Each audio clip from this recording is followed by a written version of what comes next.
I will pay $9 million to Steph Curry. Just close your mouth. Then you see Curry never told again. Expensive toilets, robots, cars no other NBA player. Where his popcorn fetish became so known, he got his face put on a popcorn zone, a private jet, and so much. Someone just paid $9 million to have lunch. Not for a Michelin-starred tasting menu. Not for a seat at some exclusive members-only club. Just lunch. Sandwiches, maybe a steak, some conversation, and a check with 7 figures attached to it. The person who won that lunch chose to stay anonymous. We don't know their name. We don't know what they do or where they live. What we do know is that they opened their checkbook and wrote $9,100,000, and then Warren Buffett looked at that number and said, "I'll match it." Just like that, a single meal became an $18 million moment. But here's what makes this story different from every other celebrity charity auction you've heard about. This wasn't just about the money. This was about what happens when two completely different worlds decide to occupy the same table. A 95-year-old billionaire who built his fortune picking stocks before most of us were born, and a 4-time NBA champion who's quietly been building one of the most impressive business portfolios in professional sports. Same table, same lunch, same Omaha, Nebraska address. And together, they just pulled off something neither of them could have done alone. Let's start with Buffett, because you cannot tell this story without understanding what these lunches actually mean. Back in 2000, Buffett started auctioning off private meals on eBay, not for personal gain, but to raise money for Glide, a San Francisco foundation that serves tens of thousands of people dealing with poverty, addiction, and homelessness. Year after year, the bids climbed. By 2008, every single winning offer crossed $1 million. The auction became an annual ritual for the ultra-wealthy, hedge fund managers, tech founders, crypto investors, all competing for a few hours with a man who turned patience and discipline into one of the greatest fortunes in human history. The peak came in 2022. That year, someone paid $19 million. $19 million for a meal. After that, Buffett stepped back. He'd raised over $53 million across more than 2 decades, and at 92 years old, he decided it was time to close the chapter. Except, it didn't stay closed. A version of the lunch continued with Salesforce founder Mark Benioff attached, but the numbers dropped sharply. Without Buffett at the table, the magic simply wasn't there. So Buffett made a decision. He wasn't done yet. But this time, he wasn't going to do it alone, and the person he chose to bring into it tells you a lot about where he thinks the future is headed. Steph Curry isn't the obvious choice if you're only thinking about basketball. For championships, 2 MVP awards, the greatest shooter the sport has ever produced. Yes, all of that. But Buffett didn't invite Curry to the table because of what he does on a hardwood floor. He invited him because of what he's been quietly building off of it.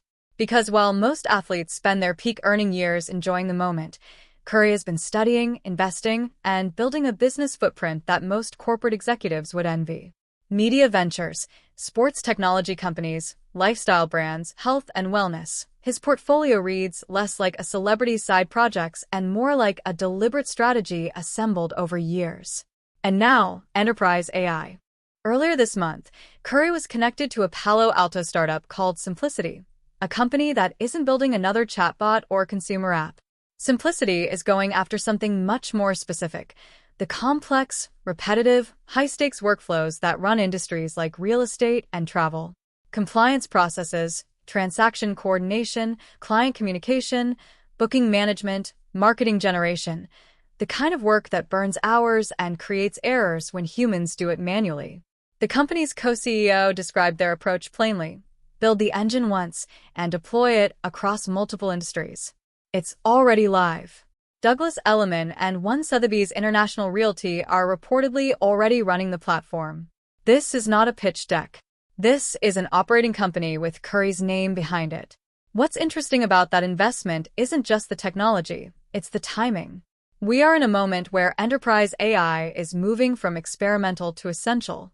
Companies that built durable, workflow-specific systems in the next 2 or 3 years will have a structural advantage that competitors will struggle to overcome. Curry isn't chasing a trend. He's betting on infrastructure. That kind of thinking doesn't happen by accident. And it's exactly the kind of thinking that probably made Buffett want him at that table. Now back to the lunch itself, because the fundraising structure here is worth paying attention to. The winning bidder gets to bring 7 guests.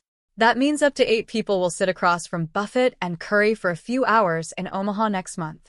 8 people who presumably have resources, influence, and ideas. The conversations that happen at that table will almost certainly extend far beyond the meal itself. That's the nature of these things. You don't pay $9 million for a sandwich. You pay for access, credibility, and proximity to 2 of the most consequential minds in their respective fields. The money itself flows to 2 causes. The Glide Foundation in San Francisco, the original beneficiary, the organization Buffett has supported for 25 years, and the Eat, Learn, Play Foundation, which the Cayes built to serve children and families in Oakland. The foundation funds school meals, literacy programs, youth sports access, and playground renovations in one of the most underserved urban communities in California. When the Cayes released a statement after the auction closed, they said something that was genuinely understated for a $9 million moment. They talked about what happens when different generations and institutions come together with shared purpose, and how that combination creates deeper, more lasting impact than either could generate independently. That framing matters, because what they're describing isn't charity as a PR move. It's a thesis about collaboration, and it mirrors exactly what both of them have built their careers on. Buffett has never been the loudest person in any room. His competitive advantage was always about thinking longer than everyone else, about seeing value where others saw noise. Curry's competitive advantage on the court has always been preparation, repetition, and a willingness to invest enormous effort into skills that paid off over years, not weeks. Different industries, different generations, same underlying logic. And now Buffett himself is in the middle of a significant personal transition. At 95, he recently stepped down as CEO of Berkshire Hathaway, the company he's led for 6 decades. He remains chairman, still present, still engaged. But stepping out of that CEO role after 60 years is not a small moment. It's the kind of transition that reshapes how history eventually remembers a person. The fact that he chose this particular window, this specific period, to relaunch one of his most personal philanthropic projects, and to do it alongside a 37-year-old athlete-turned-investor who represents the next generation of business thinking, says something. It says he's still paying attention, still building, still believing that the most important thing he can do with his time and his name is point it towards something that outlasts him. $9 million for lunch sounds absurd until you understand everything sitting underneath it. A 25-year fundraising legacy. An $18 million total impact when you add the match. 2 foundations serving thousands of people. A business relationship forming between one of the greatest investors alive and one of the most commercially ambitious athletes of his generation. Somewhere in Omaha next month, 8 people are going to sit down for a meal that cost more than most people will earn in a lifetime. And whatever gets said at that table, it's probably going to matter.